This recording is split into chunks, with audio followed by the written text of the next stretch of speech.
Seven albums for a penny. If you grew up in the 70s, you know what I'm talking about. All right.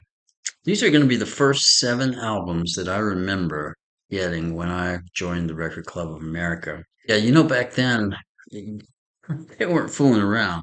You had to take an actual copper penny and tape it to the little piece of paper that they had given you in the magazine, right? And then you got to go through this catalog, and it was, probably about 200 albums you could choose from.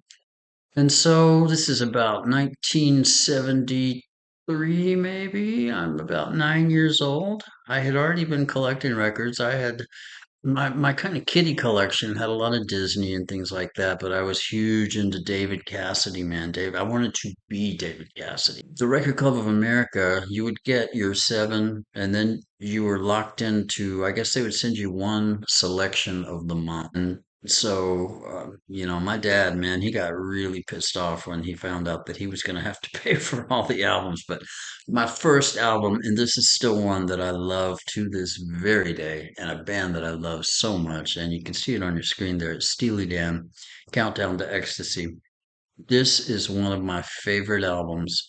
Steely Dan at that time, this was only their second album.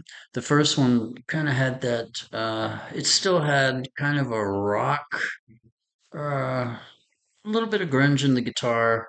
Um, it was definitely more pop rock with that little bit of jazz. They still might use a major seven chord every once in a while, but their lyrics were much more naive at the time. But I remember Showbiz Kids. It's one of the first songs that I remember the F word being in, and I was just, I was 9 years old, so I thought that was so cool. Show business kids making movies of themselves. They don't give about anybody else. That. Las Wages. And I just thought that was the coolest thing. And plus, they had that. What is that weird thing at the end? He goes,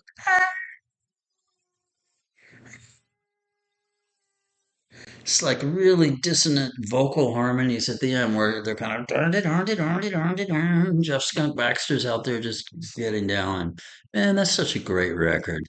And I'll tell you, one of my favorite tracks is what is it? I hear you were singing a song of the past. Razor Boy is the name of the song. Only women in cages can play now. Things they lose. What a great, great album. And this to me, Bodhisattva. I mean, come on, Bodhisattva.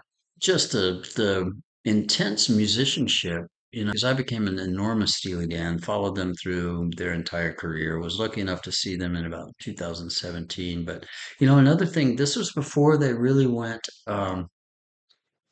Full Asia, so to speak. They still had more of a definite rock edge. Unfortunately, their lyrics were kind of, they hadn't really developed yet. At the end, they were like drinking Kirschwasser from a shell, and there was always, the lyrics got definitely far more sophisticated as the years went by. The other thing that I really liked about this album was the voulez-vous, the steel guitar. There's actually the use of steel guitar. There's probably three tracks on here, two that I can think of so far, but yeah, that use the steel guitar so effectively. Yeah, Pearl of the Quarter. You just don't, that side of Steely Dan, I wish they would or had when Walter Becker was still alive, toured that sound or this album in particular. I would have really been happy to go see it. But that's the back cover. I'll show you the back cover. Can't really see it, but I always thought that was a cool picture of them. You got the engineer's hand right here. And Jim Hodder, the drummer, left after this album. He didn't even sing anything on this one. So the Steely Dan was actually still a band, before Becker and Fagan pretty much took it over. All right, at number two, Sha-Na-Na, ladies and gentlemen. I don't remember a whole lot about this. I just remember at the time when it was 1973 and I was 9 years old, this was like 50 shit. This was like stuff that was happening before I was born, so I wasn't too Happy Days was kind of getting started, and it seemed like ancient history to me. and I just couldn't really relate to it. I've since found out apparently they were at Woodstock, and apparently they were pretty popular. They did have a TV show, and I do remember one character, the main guy, Bowser. He was kind of the Fonz. That was sort of his persona. Typical 50s stuff. I think most of them were covers. I don't even know if they did original material. Someone else may have to know about that. And most of these I do not still have on vinyl. I do have the Steely Dan and a couple more that you'll see upcoming. Okay, well, this is the back cover of the Sha Na Na album. And that's about all I remember of that, truthfully. Three Dog Night. Okay. Yeah, this album had the song Black and White. It wasn't really something that took hold with me, to be quite honest with you. But there it was in my collection. I did let it go. I think I sold that one in college, probably to, eat that day. Yeah, I don't, there's not a whole lot of memorable stuff on that, and I didn't really follow Three Dog Night. I do like the singer. Like, they had a few radio hits that were pretty good. Shambhala, I thought was really cool.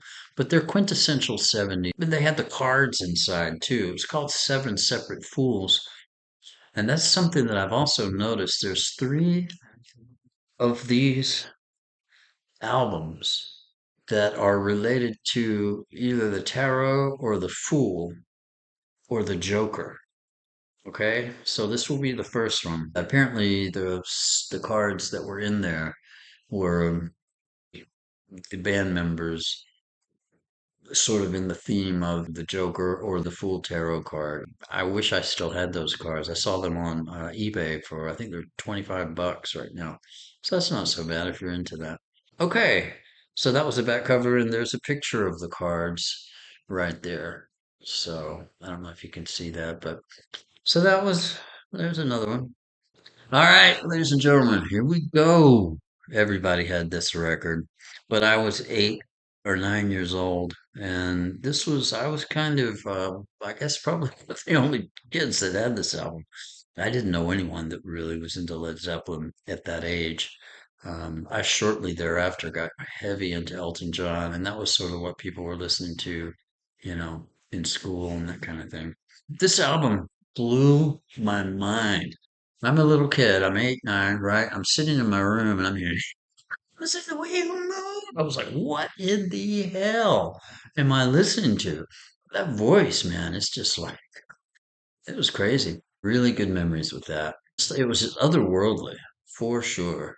And then, of course, I knew Stairway to Heaven. And I just remember just being in my bedroom, actually going to California. The whole album is, of course, it's been talked to death. I don't need to review the album itself.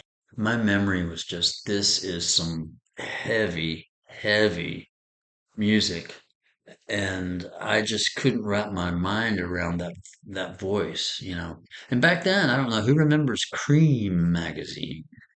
Boy Howdy Beer, remember that? Yeah, Cream magazine always had something about Led Zepp does this, Zepp does that. So I felt pretty hip when I was about 9. And what a great cover too, man. That's just one of those that it's timeless. It's really album art, was much more sophisticated back then too. I see a lot of people now just using AI to sort of slap something together. I mean, they're still creative and some of them are quite nice, but people used to pay big bucks to companies like Hypnosis, rip out some really cool album covers. All right, Steve Miller, The Joker.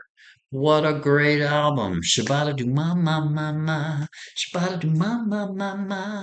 Shabada do ma ma ma ma. Yeah. Do-do-do, do-do-do, boom, boom. Sorry. Great, great, great album. I love Steve Miller.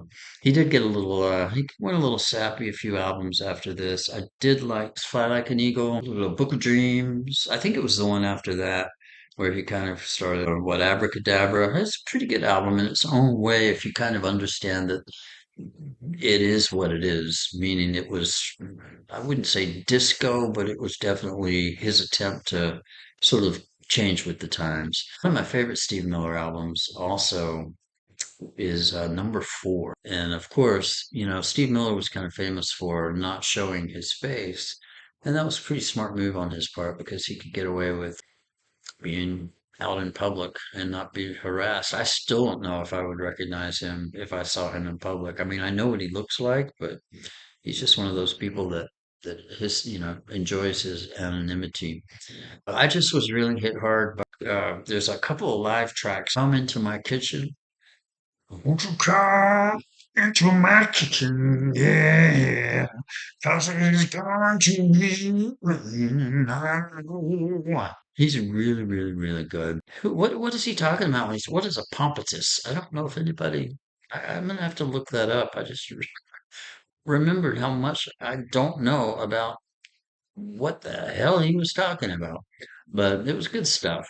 All right, Jim Croce. I Got a Name. Really fine album by Jim Croce. I think Bad Bad Leroy Brown was on this, but I know Moving Me Down the Highway. Songwriters and the song itself seem to be much more important than it is today. I may be wrong about that. And he died right after this was made. So, all right. And there's a, let's see, and that's going to be it.